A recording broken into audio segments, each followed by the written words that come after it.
Hi everyone, this is Ella Lynn, and thanks for stopping by my channel, Everything Spiritual.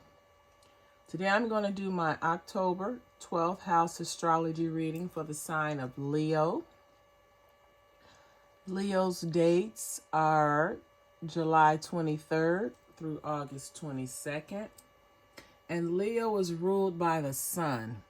Leo is the only sign that is ruled by the sun. I am going to use the Angel Wisdom Tarot deck. I'm only using one deck so that I can keep this video between 10 and 15 minutes. And also, to book a reading, you can go to www.illalandeverythingspiritual.com. If you have a question about booking a reading, you can email me at info@illalandeverythingspiritual.com. So let's see what's up with Leo for this month of October. So in your first house, Leo, we have the Dreamer. This is comparable with, or comparative with, the Fool.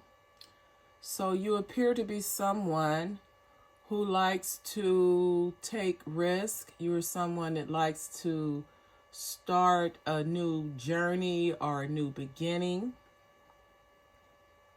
You're also someone that does not, you can take your fears and push them to the side and just basically respond and act off a leap of faith. So if you have something that you believe in, you're going to follow it. Just as this guy is walking with his heads to the clouds, and you see angels in the background observing him. So he's safe in his journeys, but he's ready. He's walked out the door and he's ready to go and see where life is taking him. So he's not afraid to take chances, to pursue his dreams and goals. It's not bad. Your second house, we have the King of Earth, or the King of Pentacles energy.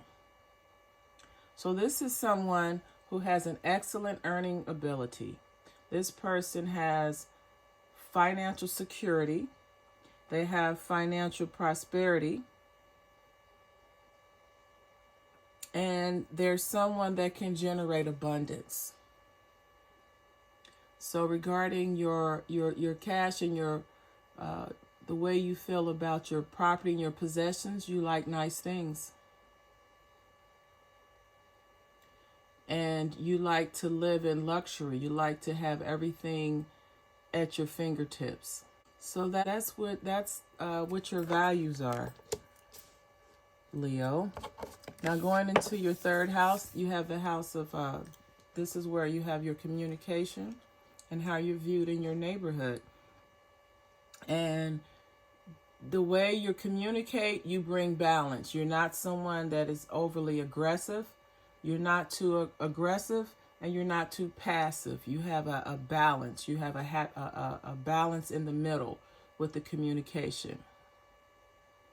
Now, also the way you connect to your immediate environment, you're viewed as a peacemaker, whether it's in your relationships, whether it's in your family, whether it's on the job or in your community. You're someone that's very even-keeled. You don't get too excited. You don't get too angry, and you try to keep the peace. Very laid back. When it comes to your emotional foundation, your support, and your nurturing, it's you have the leadership of the emperor. So there is nurturing and there is support there, but it may be very regimented. It's a support of logic and organization. It's a support of heartfelt emotions. So you don't have a lot of nurturing support. You have more of leadership.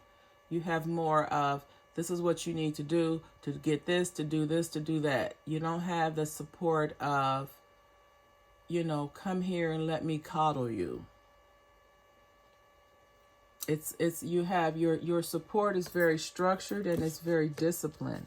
But that may work for you. When it comes to your relationships, your short term, your flings, you're not a fling person. Now Leo does happen to be a fire sign, and this is a fire sign card. This is a 3 of fire or the 3 of wands. So when it comes to your relationships, you like to plan ahead for the long term. So you're not really one that does short-term relationships. You really don't do flings. So every person that you meet, you look at that person as a potential long-term affair or a long-term relationship. So, and in the past, you have this ship that, as it looks like you got off the ship, and the ship has opportunity on it. And you may plan for long term due to your past opportunities, which has led you to have abundance from your past choices. So you've learned from your past mistakes. And you take pride in being someone who puts thought into your relationships. You take pride in being someone that's not a love them and leave them person, or someone that doesn't rush to get into relationships.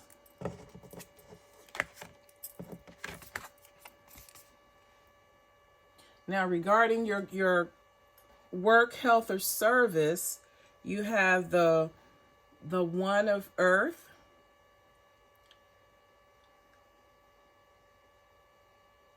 And this is saying that you have, if you're choosing to work, whatever your work endeavor is, it will bring you abundance.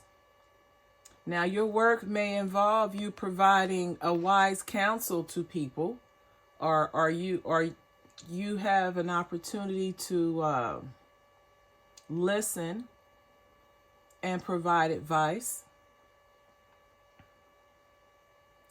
And whatever the field that you're working in, Leo, it's going to bring you abundance, prosperity, good fortune, a lucrative contract. And you'll be able to purchase things like homes and cars. So whatever line of work you're choosing is definitely your passion, and it's something that's going to be very rewarding for you, Leo. Regarding your 7th house, this is the house of your this is the house of your long-term relationships and partnerships. Now, this is saying, Leo, that you are very passionate, confident, and charismatic in the relationship. And when something needs to it's like when you see something that needs to happen, you're quick to make it happen. You're quick to react. You take actions. You're very focused on the actions and behaviors of your relationship. It says here, it's a passionate relationship. So you have a very passionate relationship with a Knight of Wands, or you may be the Knight of Wands. But it's a relationship that gives you confidence, and the person that you're involved with is very charismatic. And there's a certain focus that's placed upon the relationship. The 8th house is your house of shared assets with your significant other, your spouse, your life partner, fiance. And this is the house where the house of regeneration and transformation. This is where you have your shared assets, your joint finances. And here we have the 7 of air. So this is saying that you have someone in your life that may take from you. They may not plan for your future together, or they may not make preparations for the future regarding your assets, your lifestyle, you being able to maintain the lifestyle that you have now. It looks as if this person's going to take everything they can and run.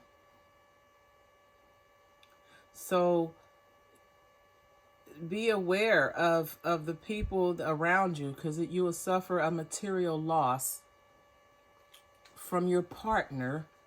So that may mean this person is deceptive, or they've betrayed you in some form, because they would take everything like a thief in the night and run away, vice making preparations that will take care of you and your family in the event of their demise or transformation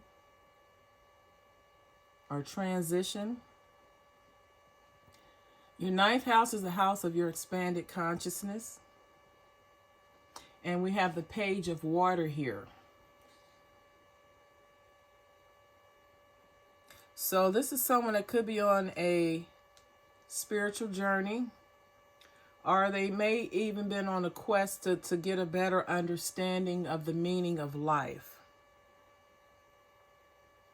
But this is someone who's also there, eager to learn. But as you can see in the girl's face, her attention span is very short. It's easy for her to get lost, kind of spacey, so to say. So with regards to your expanded consciousness, you're not very experienced in the expansion. You may be familiar with the foundations of the religion or the foundations of your spirituality, but as you delve deeper, you realize that you don't know much at all. And it makes you open-hearted to listen, but then it's hard for you to stay focused, because you are in a point where you don't have clarity of direction. You don't know where you want to go. The energy is there in the cup. The emotion is there for the desire, but due to your inexperience of not knowing how to go about it, it makes you a little moody. It makes you feel indifferent. Going into your 10th house, Leo, this is the house of your career and reputation and your professional achievements. And you look as if you are coming under attack, maybe. You have the 9 of fire, and this is another fire card for Leo. We have 4 major arcana cards. So you have 4 significant events going on here, Leo. So when it comes to your career or your reputation and your ambition and your directions in life, whatever you have created or set it out to create, you need to protect it. You need to stay prepared to defend it. Whether it's your name, your reputation, your product, or whatever it is that you're doing. And then if you need help, ask your angels and ancestors, ask them for help. But never give up on your dreams, or never let anyone tarnish your reputation professionally. In the 11th house, we have the house of joint activities and like-minded people. And then we have the 2 of air, which this is the 2 of swords. And this is you are unable to join any groups or activities at this time. You don't have a network of friends. You don't have a huge social circle or social following. Because you're unable to decide on which path to take. You're unable to decide on which group to join. You're unable to decide which network you should be a part of. You're just not sure. And since you can't make a decision right now, you're going at it on your own. Yeah, you may be overanalyzing the situation also. But whatever it is, you're having a hard time making a decision, deciding where you want to belong. The 12th house is the house of where you have your fears, your secret fears, your hidden fears. It's also the house of karma. And it's your spirituality. But it's not the spirituality that you're seeking to gain. It's what your spirituality is, whatever that is. And here we have the ego. The ego card is similar or comparable to the devil card. And the devil card is about having addictions. The devil card is about the 7 deadly sins, having those behaviors, being having lust, having envy, being prideful, gluttony, taking more than you need, greedy, just being greedy. And then you have wrath and sloth. So this person may have been bound to those behaviors as a result of their karmic debt. But through prayer and support or what have you, you have Archangel Michael, and he's come to cut the chains, the bondage of that behavior, of that low vibrating behavior. So that translates to me that you have gone through a period of regeneration, of rebirthing. You've made amends, or maybe your ancestors made amends for your karma, to where you're being freed of your karmic debt. So going forward, either you will have none or it'll be greatly minimized because of actions that are taking place now. So Leo, there you have it. This has been your October 12th house astrology reading. If this video resonates with you or someone that you know, please like, comment, share, and subscribe. If you would like to receive guidance on a daily basis, you can follow me on Instagram at Illalyn Everything Spiritual. Have a wonderful day, and as always, namaste.